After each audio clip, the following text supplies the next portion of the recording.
മോളെ, വീട്ടിൽ നിന്ന് കൊണ്ടുപോകാൻ ആരും വന്നില്ലേ? അച്ഛൻ വരും ചേച്ചിയമ്മേ.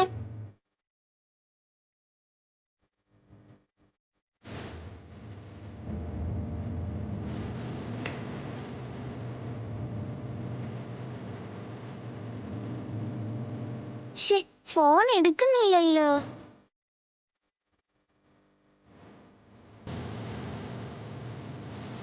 നന്നായിട്ട് പഠിക്കണം കേട്ടോ. ഇന്ന് എന്റെ പറ്റി ചേച്ചിയമ്മ ഭയങ്കര സന്തോഷത്തിലാണല്ലോ.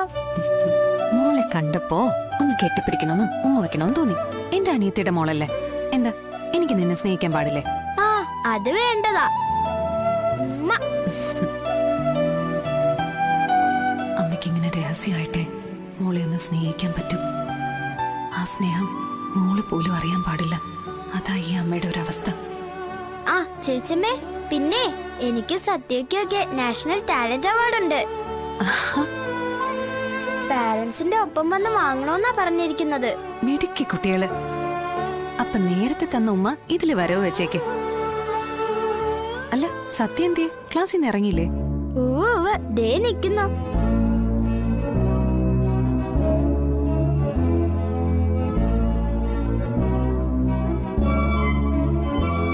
അവാർഡിന്റെ കാര്യം അച്ഛനെ വിളിച്ച് പറയാൻ നോക്കുക. എന്നിട്ടെന്താ അച്ഛൻ എടുക്കാത്ത? ഞാൻ ഫോൺ ഓഫ് ചെയ്ത് വച്ചിരിക്കുക. ആ രമേശ് ഇന്നും വഴക്കുണ്ടാക്കാൻ വന്നു. സത്യയുടെ അച്ഛൻ വരില്ലെന്നും അങ്ങനെ ഒരാളില്ലെന്നൊക്കെ വെല്ലുവിളിച്ചിരിക്കുക.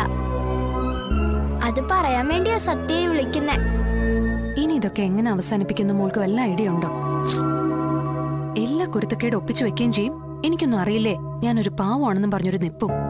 സത്യയുടെ സങ്കടം കണ്ടിട്ടല്ലേ ഞാൻ ഇങ്ങനെയൊക്കെ കാണിച്ചത്. ഇനി ഇത് ഞാൻ തന്നെ പറഞ്ഞ് അവസാനിപ്പിച്ചോളാം. എന്താ ഇപ്പൊ ചെയ്യ?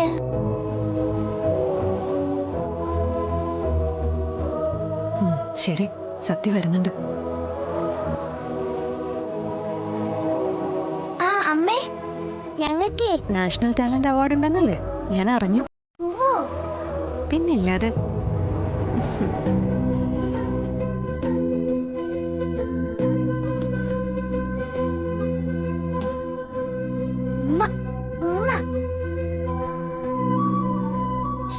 രണ്ടുപേർക്കും എന്റെ അഭിനന്ദനങ്ങൾ. താങ്ക്സ് അമ്മേ. Thank you.